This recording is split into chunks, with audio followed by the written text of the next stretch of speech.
Hello, and welcome to Everywhere Book Fest. I'm Annette Bay Pimentel, and this is the Capturing a Life panel. I'm the author of All the Way to the Top, How One Girl's Fight for Americans with Disabilities Changed Everything. It's the story of how an 8-year-old girl helped get a law passed for the entire United States. First of all, you're going to get to visit with that girl who's now grown up in her home. You'll see how Jennifer lives with her motorized wheelchair. Next, I'll talk about what it was like to write about her life. And then finally, you'll get to meet Gina Klawitter, a sculptor who will show you the techniques she used to make art out of Jennifer's life.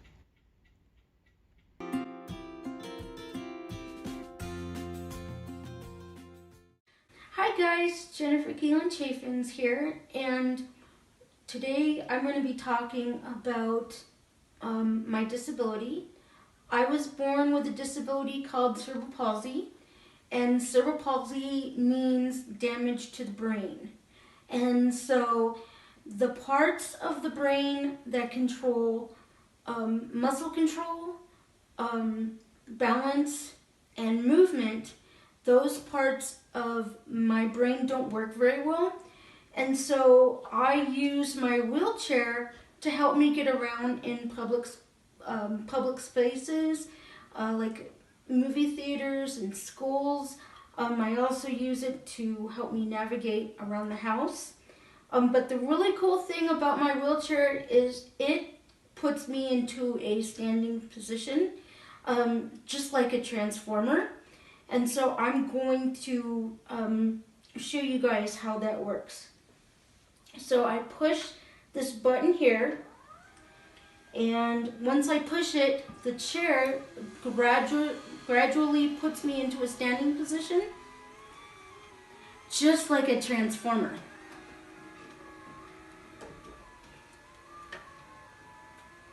And then the other thing that's really neat is not only does it put me in a standing position, but I can use the chair and drive the chair while in this position. So I'm able to reach things, I'm able to talk to people eye to eye while they're standing. And so I can move the chair either forward or back, or left or right, while in a standing position. Are you ready to go? Yep, let's go. All right. So, hi guys. A lot of kids ask me how I get my wheelchair into my vehicle. So I'm going to show you how I do that today. So I'm going to go out this door, down my ramp,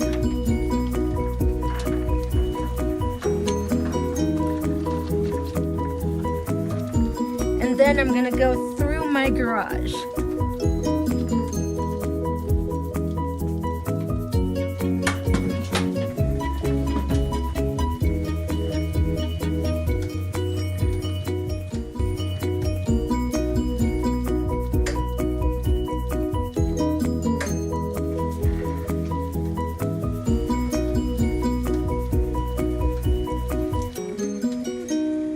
So, this is my van, and I am actually the brand ambassador for Mobility of Denver and Vantage Mobility International. And this is their wheelchair accessible, affordable van for caregivers. And so my mom is actually the driver for this vehicle because I'm unable to drive. So I'm going to show you how it works. So I use this key fob to unlock the car.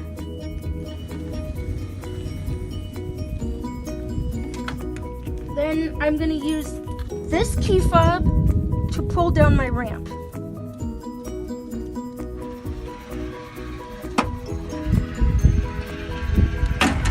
So as you can see, there is a ramp in this vehicle that will allow me to pull my wheelchair into the car.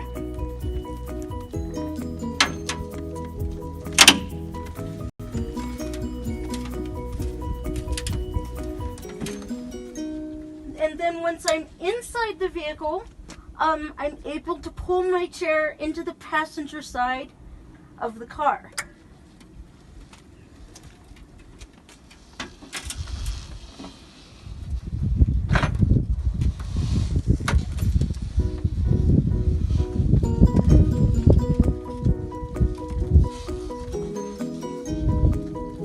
And then, once I do that, what my mom will do is she will use the tie downs to tie my wheelchair and secure my wheelchair into the vehicle. And so this is how I get into my car, and I'm able to go places and use my wheelchair accessible vehicle. Hi guys, it's Jennifer again. You guys are in for a special treat. I'd like to introduce you to my horse AJ. As you guys know from the beginning of the book, horses have been a big part of my life. And one of the first things that they teach you in owning a horse is how to groom them. So I'm going to show you how I do that today with AJ in my standard chair. As you can see, AJ is intently paying attention to me. I've had him for about 21 years, so he is quite used to this. Good boy. So this is his soft brush. The thing. And I'm going to start brushing him at his neck.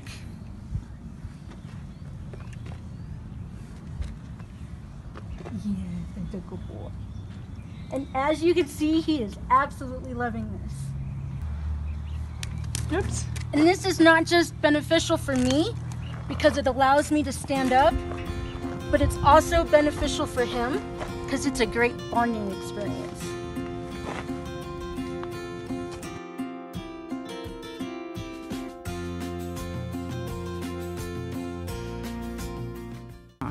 And then once I'm done with his neck, I will work my way down.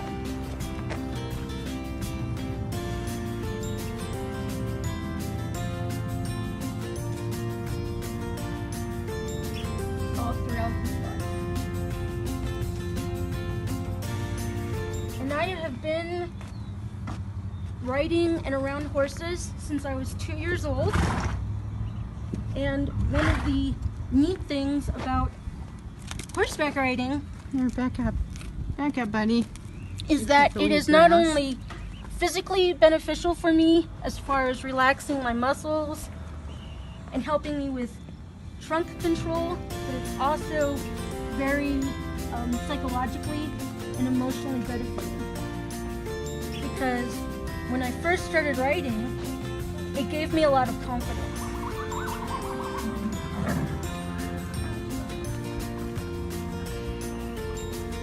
And he is absolutely loving it. And he also knows that he's going to get a carrot in him too. He recognized that word.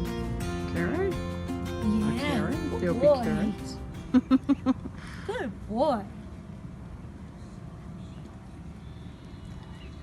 And so that's how I take care of AJ and groom him.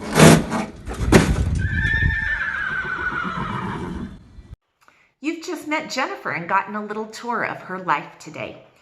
When Jennifer was a kid, she was an activist. She protested to make public places more accessible or easier to get around in for people with disabilities. In 1990, when she was 8 years old, a new law was proposed, the Americans with Disabilities Act. It's commonly known as the ADA. The ADA said that businesses and governments would need to make sure by law that their spaces were accessible for people with disabilities. But it looked like Congress was not going to pass the law. So thousands of activists descended on Washington, D.C., including Jennifer and her family. They marched up Pennsylvania Avenue. Then when they got to the U.S. Capitol, a group of wheelchair activists climbed out of their wheelchairs and crawled up the steps of the Capitol. They were trying to make people think about how they should get into the building when the only way in was a stairway. Jennifer was one of the activists who got out of her wheelchair and climbed up the steps of the Capitol. That famous protest came to be known as the Capitol Crawl. Reporters were there and they covered it. Jennifer's picture was on TV, it was in newspapers, and that protest, along with the other protests that happened that day, were one of the things that pressured Congress to finally pass the ADA and make it the law of the land. Jennifer's going to tell you now a little bit about her activism when she was a child. Many people often ask me why I did the Capitol Crawl and joined the disability rights movement at such a young age. To answer these questions, I would like to share with you some mementos that I have collected over the years while being involved in the disability rights movement. When my sister and I were quite young, we began to realize that there were many public spaces that Kaelin could go, but I could not due to the fact that they were not wheelchair accessible. When I was 6 years old, a disability rights group named ADAPT came to Phoenix to protest the lack of wheelchair accessible city buses. And they invited me to join them. When I first joined ADAPT, I saw all these adults using their voice to create change. And I thought that kids' voices needed to be represented too.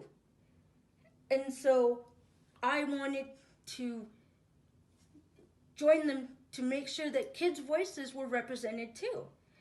And so both Kaelin and I and my family,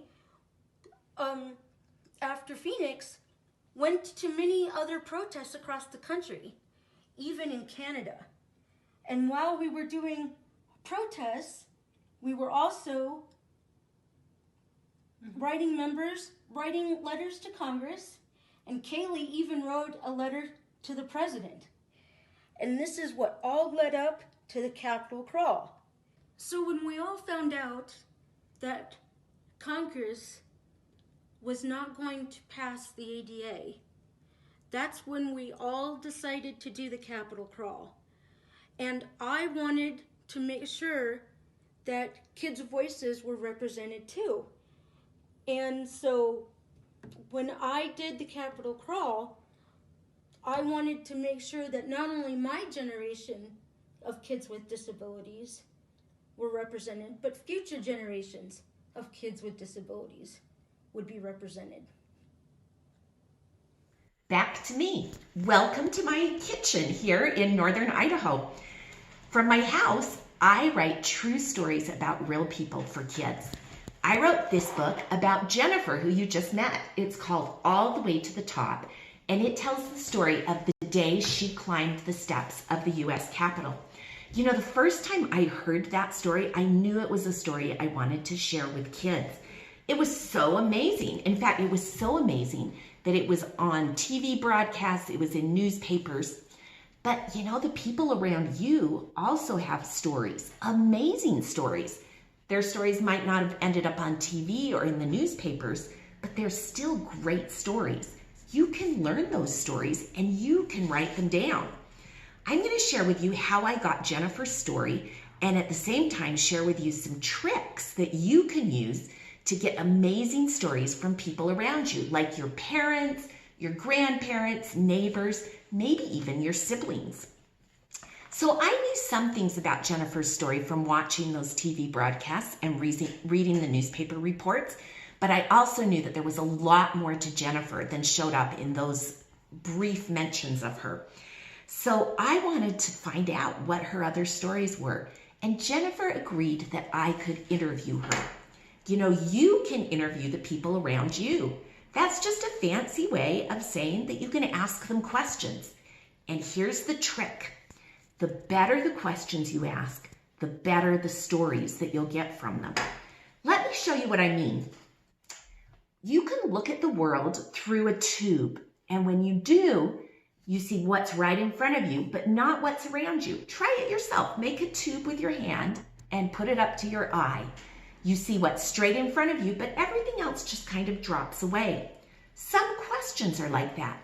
They're narrow. They ask the person that you're talking to give you 1 or 2 words as an answer. For example, you could say, what's your name? Did you have a pet growing up? What sport did you play? And all of those ask the person to answer with just a very few words, sometimes just with 1 word, a yes or a no. If you ask those questions, you'll get information, but you won't get stories. Let me show you an example of how this works. Let's say that you want to interview your uncle. You may ask your uncle, did you have your own room growing up? That's a narrow question. He can answer yes or no. To get a story from your uncle, you're going to have to make your question wide. Your question can invite him to tell you a story. You could say, tell me about the house you grew up in, or what was the strangest thing in your house. Then maybe he'd remember to tell you about the fireplace in the bathroom, or the dragon in the bedroom, or the basketball hoop in the living room, or the weird eyeball sculpture in his parents' bedroom. When I interviewed Jennifer, I could have asked her a narrow question like, did people notice your disability? But that's not a question that invites a story. So instead, I asked wide questions like, tell me how people reacted to your disability. I'm going to share a part of the book where she answered questions by telling me a story. When she was in kindergarten, she and her family had a hard time finding a kindergarten that would allow her to attend because she was in a wheelchair. Jennifer and her mom find a different school that says she can attend kindergarten, but only for part of the day when lunch is over. As Jennifer rolls in each day, everyone is already busy. She has to figure out what's going on and how to join in. Since most kids have never met someone who uses a wheelchair, her classmates are confused and even a little afraid. You'll never be one of us, some of them say. Jennifer knows they're wrong. She's just a friend waiting to happen. But how do you change someone's mind? She's not sure, but she's not about to give up. And then one other part of the book. Even when her neighborhood school finally agrees she can attend, she and her classmates with disabilities are not allowed to eat in the cafeteria with everyone else. That hurts, but she keeps going. Now, neither of those stories were in the TV reports or in the newspaper reports. They were stories that Jennifer told me during our interview. And I think that they're some of the most important parts of the book. They came from asking Jennifer wide questions. You can do it too. Ask people questions that start with things like, how did you feel about? Or maybe just ask a question that invites a story like, what's your earliest memory?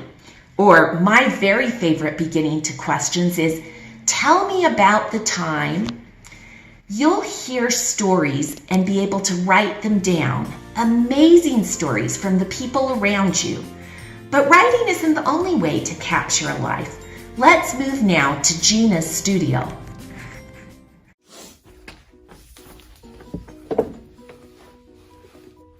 Hello, and welcome to my art studio. I'm Gina Klawitter, sculptor and painter. I like making art. It's fun to do. But the main reason I make art is to tell stories about people. Why? Because I care very deeply about people, all people. People of different sizes, shapes, colors, looks, behavior, ways of speaking and dressing. I like people. Also, I was born with a strong desire and ability to make art. I studied, practiced, and experimented a whole lot my whole life to get really good at it. I'm very grateful for having this wonderful artistic ability. In turn, I want to make beautiful, meaningful art for people to think about and enjoy. My goal is to help everyone see that we are all have the same human needs, feelings, and expressions, that deep down inside we are alike, even if we don't look or act the same on the outside. Knowing that, I think people will lead happier lives and be more kind to each other. So how do I make my art? And how do I tell a person's story through my art? I'd like to show you how by sharing with you a painted sculpture that I made with Jennifer Keelan-Chaffin, the girl who climbed the steps to the U.S. Capitol building all the way to the top. Today, Jennifer is an adult, and even though the passage of the ADA has made great progress, people with disabilities like Jennifer are still struggling to change negative attitudes and to make places accessible.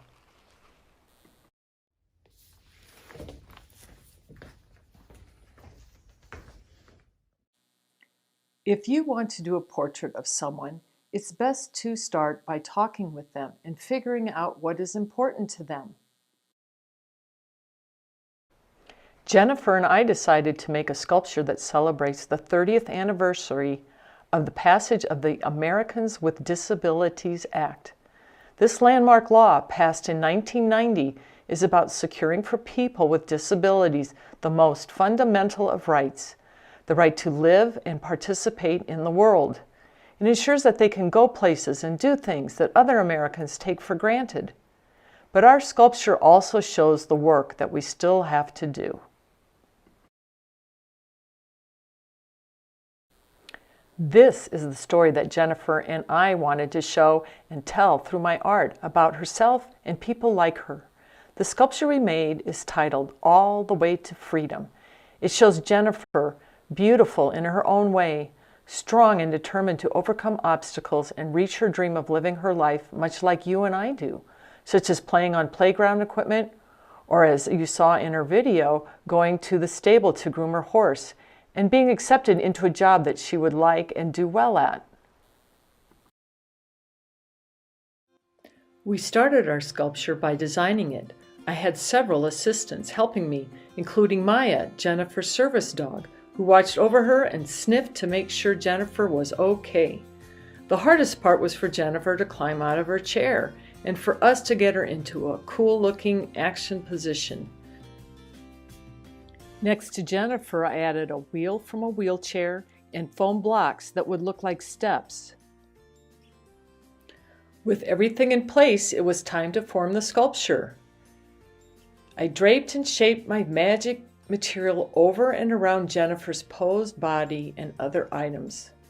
When this material quickly hardened into a sculpture, my team and I lifted it up and off Jennifer and laid it back down away from her to harden even more.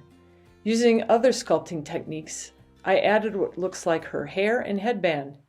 Now our sculpture was complete. As you know, sculpting and painting is fun for me. The way I make my sculptures lets me do both. I paint my sculptures to add the feel of energy, motion, and emotion to how they look. I wanted Jennifer's sculpture to show her power and determination, but also to look hopeful and uplifting. I wanted it to look like a bronze monument-type statue to honor her and all people with disabilities, like monuments you see in parks and museums. But I also wanted it to look modern and spirited. So I painted our sculptures with a bronze-looking paint, brushed more colors of paint around that, then added touches of sparkling and brightly colored paints that seem to flash on and off as you walk around, gazing at the sculpture from different sides. So what do people see in this sculpture? Jennifer is happy to see her body shown separately from her wheelchair. She likes the action of her reaching and striving for a better life. In All the Way to Freedom, Jennifer sees her body trying to free herself of emotional barriers on one side, shown by the wheelchair wheel and the material holding onto her leg, and physical barriers on the other side, shown with steps and a chain. The steps and chains also remind Jennifer of her childhood protest at the Capitol building, where after climbing its steps, she and others chained their wheelchairs together inside. Jennifer also remarked that children who use wheelchairs and those who wear ankle-foot orthotics that helps them stand on their feet will be happy to see that Jennifer uses them too. In that way, kids can see themselves expressed in Jennifer's sculpture. I wonder, what do you see when you look at All the Way to Freedom? What thoughts and feelings do you have? Would you paint it the same color as I did? How would you feel different if it was painted bright red or deep blue? And how do you think, feel, and act when you meet someone who looks or acts different than most people? What will you say to them? Would you give them a smile? I hope you will think about this when you see art and when you see people who don't look perfect. Look for the real person inside. Thank you for watching and listening to me tell about how I tell stories through art. Let this moment inspire you to make your own kind of art and to open your heart to all kinds of human beings, including yourself. If you'd like to see more and learn more about Jennifer's project and my other art projects, please visit my website at gklawitter.com.